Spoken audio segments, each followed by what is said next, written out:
오늘 이 새벽 우리 주시는 말씀입니다. 요한복음 19장 7절에서 16절 말씀입니다. 요한복음 19장 7절에서 16절 말씀을 한 절 한 절 교독하겠습니다.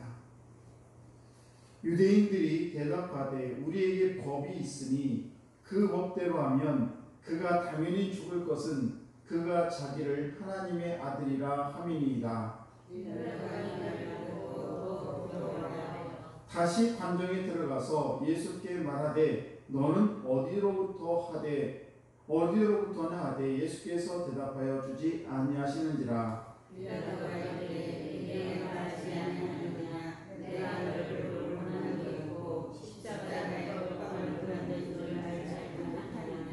예수께서 대답하시되 위에서 주지 아니하셨더라면 나를 할 권한이 없으리니 그러므로 나를 내게 넘겨준 자의 죄는 더 크다 하시니라.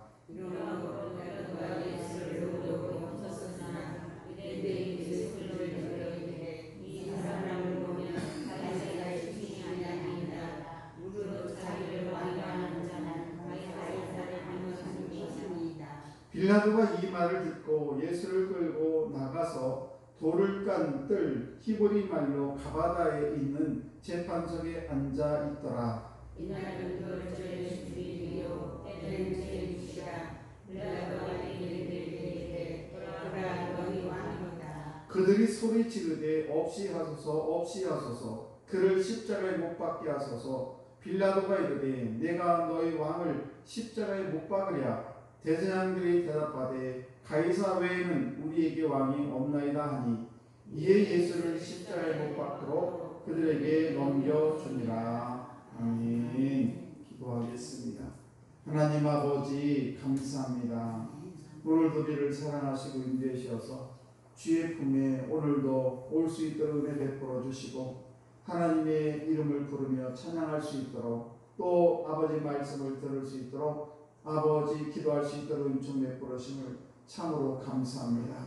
아버지를 사랑하는 귀한 성도들 아버지 한 영혼 한 영혼 귀한 새벽에도 만나주시고 저들의 삶 속에 언제나 함께 하셔서 주님으로 인하여 기쁨이 넘치는 귀한 성도들 다 되게 하여 주시옵소서. 오늘도 말씀을 전하고 들을 때에 하나님의 말씀으로 잘 전하고 들을 수 있는 저희가 되게 주옵소서. 오늘도 주 앞에 감사의 물을 드립니다. 범사에 감사합니다. 우리 양옥자 권사님 감사를 드렸습니다. 아버지 귀한 딸을 사랑하신 하나님 이렇게 기도할 수 있도록 주의 전에 나올 수 있도록 늘 은총 베푸심을 참으로 감사합니다. 아버지 우리 귀한 권사님 오가는 모든 발걸음을 지켜주시고 아버지 귀한 권사님의 삶을 주님 축복해 주시고 책임져 주셔서 날마다 범사에 감사가 넘치는 우리 귀한 권사님 될 수 있도록 주여 은총 베풀어 주옵소서. 늘 함께 하심을 참으로 감사합니다. 일천번 예물도 주 앞에 올려드립니다. 우리 최영석 집사, 유경화 집사 아버지 귀한 자녀들 기억해 주옵소서.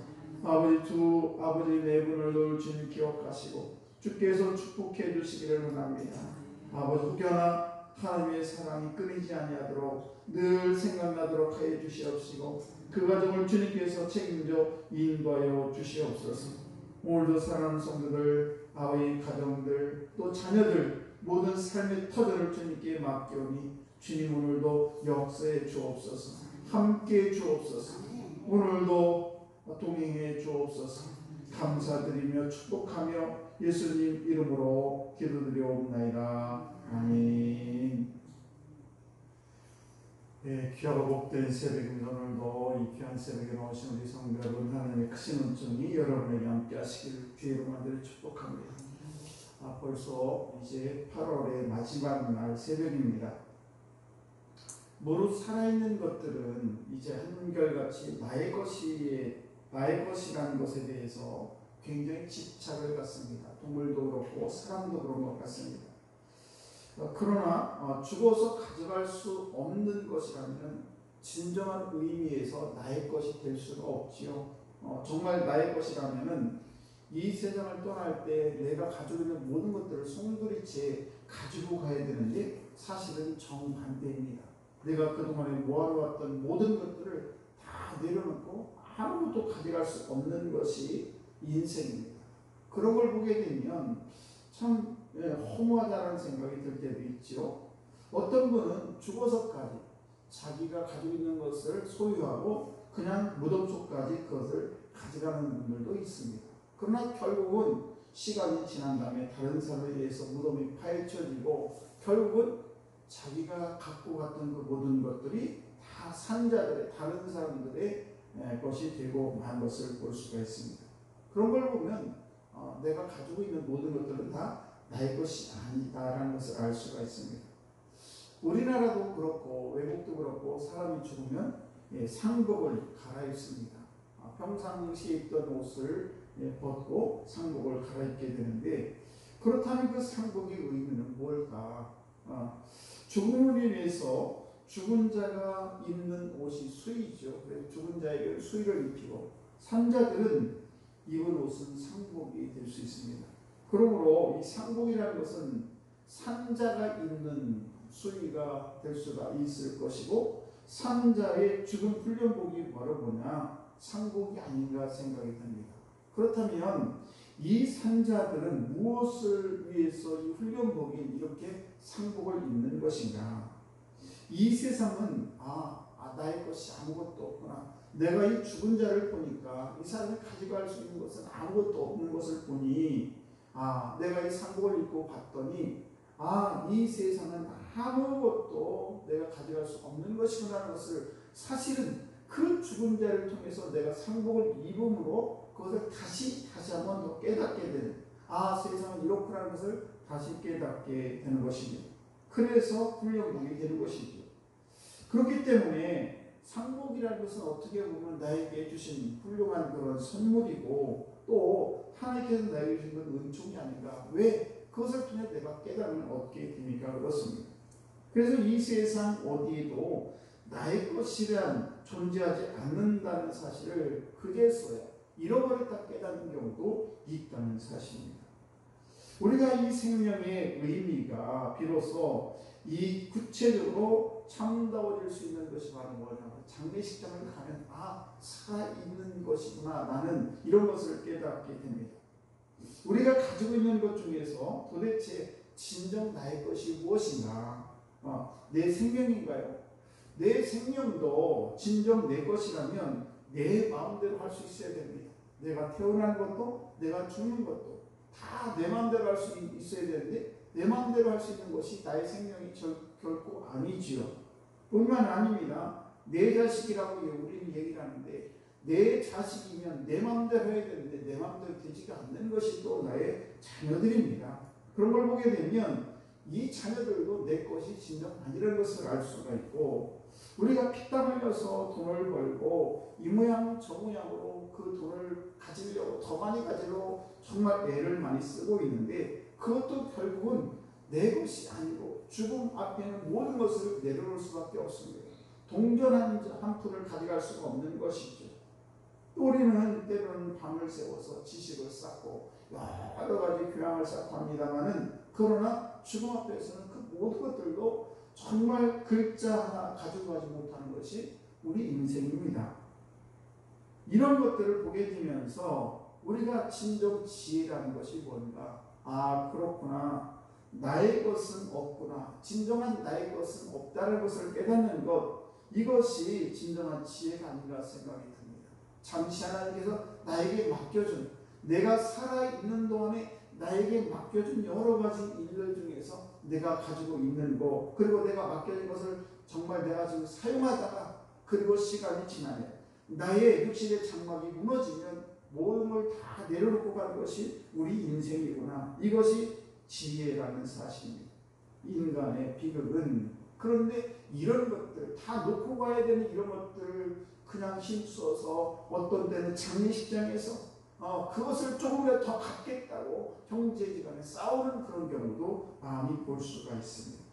우리는 오늘 본문을 통해서 우리에게 주는 그런 깨달음이 뭔가 하면 빌라도 총독이 이제 유대인들이 그들에게 빌라도 총독에게 얘기를 합니다. 예수를 십자가에 못 박여 죽여라 라고 얘기를 합니다.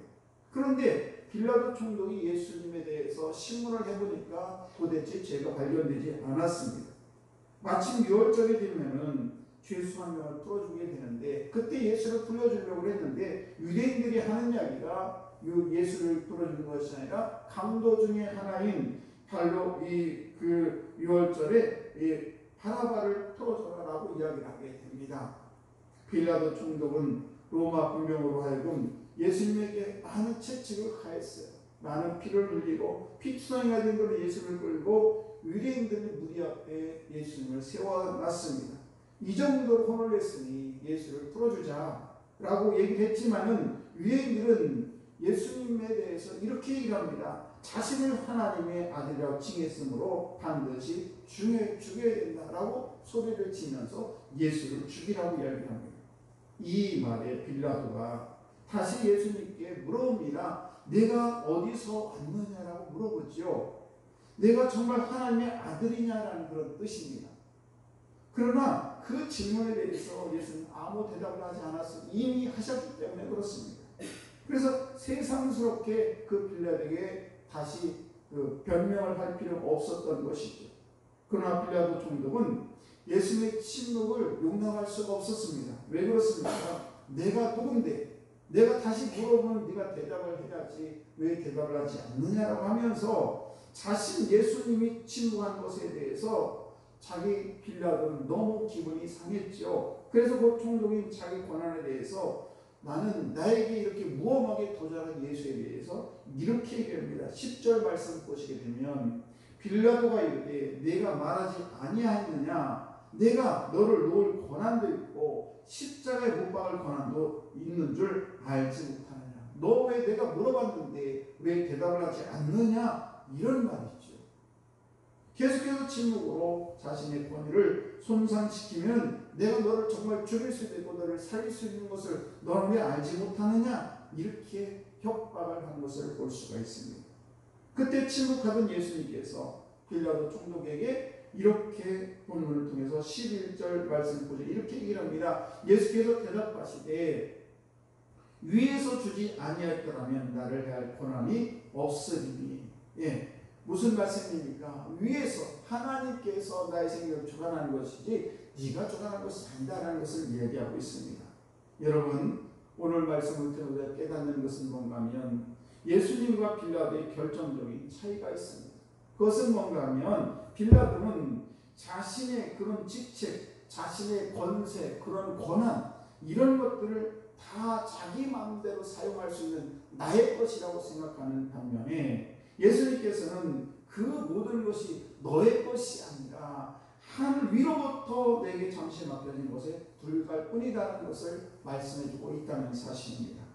여러분 저와 여러분들도 이 세상을 살아가면서 정말 하나님께서 많은 것을 주셨습니다. 건강도 주셨고 또 가정도 주셨고 사랑하는 자녀들도 주었고 때로는 물질도 내게 주었습니다.